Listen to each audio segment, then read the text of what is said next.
अस्सलाम वालेकुम फ्रेंड्स, मेरा नाम है सुमैर और आप देख रहे हैं सब स्मैर यूट्यूब चैनल।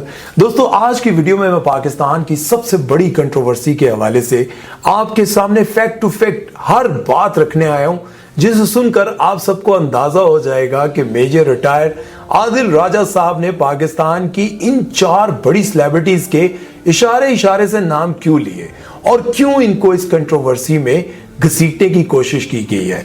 लेकिन जो बातें मैं आपको करूंगा वो सारी की सारी बातें इंडस्ट्री में आम तौर पर फैली हुई हैं और जिन बातों को मैं आपके सामने रखूंगा उनको सुनकर आप काफी हैरान होंगे कि वाकई इस सारी कहानी के पीछे यही वजह है।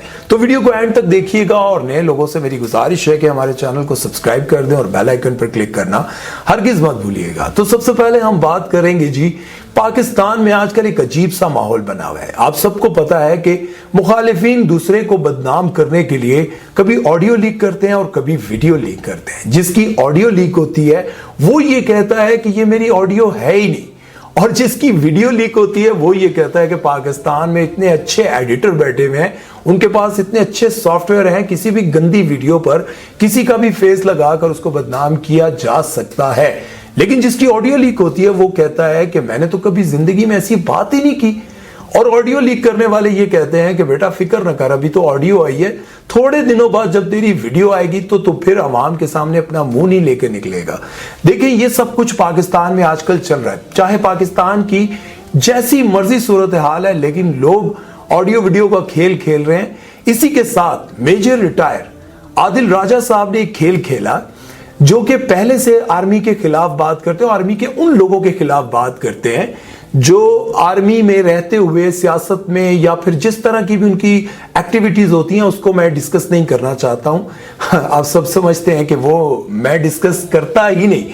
मैं आज की वीडियो इसलिए डिस्कस कर रहा हूं क्योंकि मैं सेलिब्रिटीज पर वीडियोस बनाता हूं, तो ये सारा मामला सेलिब्रिटीज के गिर्द घूम रहा है। तो मैं ये समझता हूं कि जो चीजें मैं जानता हूं वो आप लोगों को बताऊं। तो मेजर रिटायर्ड आदिल राजा साहब ने पाकिस्तान की 4 बड़ी सेलिब्रिटीज के नाम के पहले हर्फ लेते हुए लोगों को ये बताया कि ये वो बड़ी 4 सेलिब्रिटीज हैं जो जनरल फैज हमीद के कहने पर आर्मी के मैसेज में आती थी और पीटीआई और जनरल बाजवा और जनरल फैज हमीद के साथ रंगरलियां मनाती थी और इनकी तमाम तरह की वीडियोस मौजूद हैं।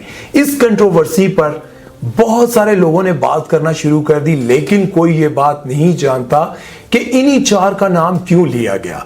आज की वीडियो में मैं आपको बहुत क्लियरली ये बात बताऊंगा। सबसे पहले मैं आपको ये बताऊं कि इन 4 में से कोई भी रेगुलर काम नहीं करता। सबका साल में 2 साल बाद 3 साल बाद या तो कोई फिल्म आता है या फिर कोई ड्रामा आता है। इन सारों का रेगुलर कोई भी प्रोजेक्ट आप टीवी पर नहीं देख रहे होते। जैसे अगर आप बात कर लें माहिरा खान की, तो माहिरा खान की 2-3 साल बाद कोई फिल्म आती है और इंडिया में भी उन्हें काम किए हुए बहुत साल गुजर गए हैं और इनके घर में कम से कम 8 से 10 मुलाजिम होते हैं। एक ड्राइवर होता है, बल्कि 2-3 ड्राइवर होते हैं, खानसामा होता है, स्वीपर होता है, और इसको मिलाम लू के तकरीबन 8-10 तो इनके घर के मुलाजिम हैं। और अगर सबकी 25-25 हजार सैलरी भी लगाई जाए तो 2-2.5 लाख रुपए इनकी सैलरी के बनते हैं। लेकिन एक प्रोजेक्ट की अगर इनके पैसों की बात की जाए तो ये 50-60-70 लाख रुपया लेती हैं एक ड्रामे का। आप मुझे ये बताएं कि अगर एक एक्ट्रेस 50 से 60 लाख रुपया लेती है और फिर वो 2-3 साल काम नहीं करती और उसके बावजूद उनका लाइफस्टाइल मेंटेन रहता है, 2-2, 3-3 कनाल के घर में ये लोग रहते हैं और इतने मुलाजिम भी इनके पास काम कर रहे होते हैं, तो 50-60 लाख इनकी जिंदगी को किस तरह से मेंटेन कर सकता है? पहले तो आप ये गौर से सुन लें, मैं भी शहयाद के पास भी बहुत सारे मुलाजिम हैं, बल्कि वो तो गनमैन के साथ, उनके साथ तो गनमैन्स भी होते हैं, और वो अपनी जिंदगी को इस तरह से 50-60 लाख या फिर 2-3 करोड़ जो एक फिल्म का वो लेती हैं, वो किस तरह से मेंटेन कर सकती हैं 2-3 साल के लिए। और उसके बाद सजल अली की बात की जाए तो वो इन सब से कम पैसे लेती हैं। उसके बाद उन्होंने बात की कुबरा खान की, इशारा उनका कुबरा खान की तरफ था। और अगर कुबरा खान की भी बात की जाए तो उनका भी आए दिन आप टीवी पर कोई ड्रामा नहीं देखते, उनका भी ड्रामा साल में कोई एक नजर आता है या फिर 2 साल बाद कोई एक ड्रामा आपको नजर आता है और 3 साल बाद आपको कोई एक फिल्म देखने को मिलती है।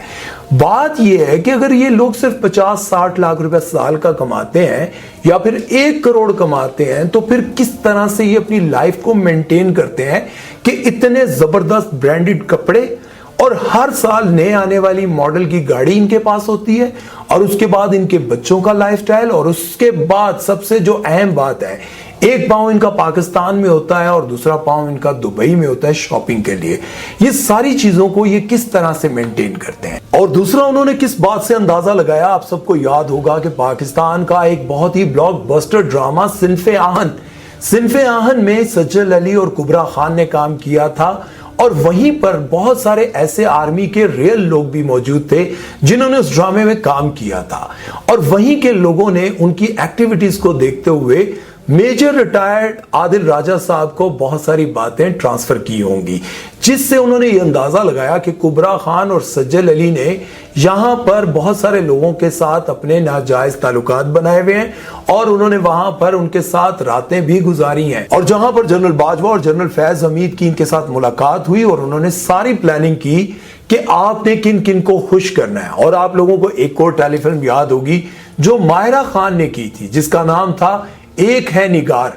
उसमें माहिरा खान की भी बहुत सारे आर्मी ऑफिसर्स के साथ मुलाकात होती रही। ये मैं नहीं कह रहा हूं, ये जो लोगों का तज्जिया है, लोगों को, जो मेजर आदिल राजा साहब को खबरें पहुंचा रहे हैं, और उनको लग रहा है कि ये सब कुछ कहां से और कैसे स्टार्ट हुआ। और वहीं पर जनरल बाजवा की और पीटीआई के इमरान खान और उनके साथियों की उन्हीं मैसेज में इन तमाम एक्ट्रेसेस के साथ वीडियोस बनाई गई। और आपको पता है महविश हयात का नाम क्यों लिया जा रहा है? जैसे कि आप सबको पता है कि महविश हयात को तमगा इम्तियाज दिया गया था, और बहुत सारे लोगों ने इतराज किया था कि आखिर महविश हयात ने ऐसा क्या किया कि उनको तमगा इम्तियाज दिया गया है। और ये बात वाकई सच है कि ये बात समझ में नहीं आती थी कि और बहुत ज्यादा टैलेंटेड लोग मौजूद थे जिन्होंने पाकिस्तान के नाम को रोशन करने के लिए बहुत बड़े बड़े काम किए, लेकिन महविश हयात को ही तमगा इम्तियाज क्यों दिया गया? इन 4 बड़ी सेलिब्रिटीज में से सिर्फ 3 ने ही आदिल राजा को जवाब दिया, और कुबरा खान ने आदिल राजा को यह कहा कि अगर 3 दिन में आपने मुझे सबूत ना दिए तो मैं आपको लंदन में आकर कोर्ट में घसीटूंगी। और भी बहुत सारी बातें उन्होंने की, लेकिन ये अहम बात है, सज्जल अली ने यह कहा कि अगर आपके पास सबूत ना हो तो किसी के कैरेक्टर पर कीचड़ नहीं उछालना चाहिए। और महविश हयात ने क्या कहा? महविश हयात ने यह कहा कि मैं पाकिस्तान की बहुत बड़ी अदाकारा हूं और मेरा एक नाम है, मेरे नाम को लेकर लोग सस्ती शोहरत हासिल करना चाहते हैं, लेकिन मैं उनको यह बता दूं कि यह सस्ती शोहरत 2-3 दिन की होती है और फिर खत्म हो जाती है। और माहिरा खान ने अभी तक कोई जवाब नहीं दिया, उन्होंने खामोशी रखी हुई है। लेकिन मैं आप सबसे एक सवाल करना चाहता हूं, क्या आप लोगों को लगता है कि ये जो पाकिस्तान की बड़ी सेलिब्रिटीज हैं वो ये सब कुछ कर रही होंगी, या फिर उन्होंने ये सब कुछ किया होगा? ये आप लोगों ने मुझे कमेंट सेक्शन में बताना है। लेकिन मैं आपको यहां पर एक बात जरूर कहना चाहूंगा कि जब नाम होता है तो फिर बदनामियां तो जिम्मे आती रहती हैं, और फिर जब आप एक ऐसी फील्ड में काम कर रहे होते हैं जहां पर आपको आइटम सॉन्ग्स करने पड़ते हैं और आए दिन आपकी कोई ना कोई कंट्रोवर्सी बनी रहती है, आपके ऊपर कोई ना कोई स्कैंडल्स बने रहते हैं, तो फिर इस तरह की चीजें तो सामने आती हैं। इन तीनों ने तो जवाब दे दिया, लेकिन माहिरा खान ने अब तक खामोशी रखी हुई है और उन्होंने इस पर कोई बात नहीं की। लेकिन आप लोगों से मेरा यह सवाल है, क्या आप लोगों को लगता है कि पाकिस्तान की ये जो बड़ी 4 सेलिब्रिटीज हैं क्या इस सारे मामले में इन्वॉल्व होंगी? मैंने जैसा कि आप सबको पहले ही बताया कि बहुत सारे लोगों को इंडस्ट्री में ये ताज्जुब होता है कि 50-60 लाख रुपया साल का या फिर 2 साल बाद 2-3 करोड़ रुपया कमाने वाले लोग इतना अपने आप को किस तरह से मेंटेन रख सकते हैं कि कभी दुबई शॉपिंग करने जा रहे हैं, या फिर इस तरह से अपनी जिंदगी में इतने मुलाजिम, गाड़ियां, ये सब कुछ कैसे ये लोग चेंज कर लेते हैं? इसका सवाल भी बहुत सारे लोग करते हैं। लेकिन मैं नहीं जानता कि इस सारे मामले में क्या चक्कर है और क्या चेन चक्कर है, बल्कि इस सारे को तो मैं यही कहूंगा कि ये क्या चेन चक्कर है जिसकी समझ किसी को नहीं आ रही। आखिर आदिल राजा ने ये सब कुछ क्यों किया, किसके कहने पर किया, और क्या ये वाकई ही वीडियोस बहुत जल्द आप सबके सामने आने वाली हैं या नहीं? कमेंट सेक्शन में जरूर बताइएगा और अपना बहुत सारा ख्याल रखिएगा। अल्लाह हाफिज।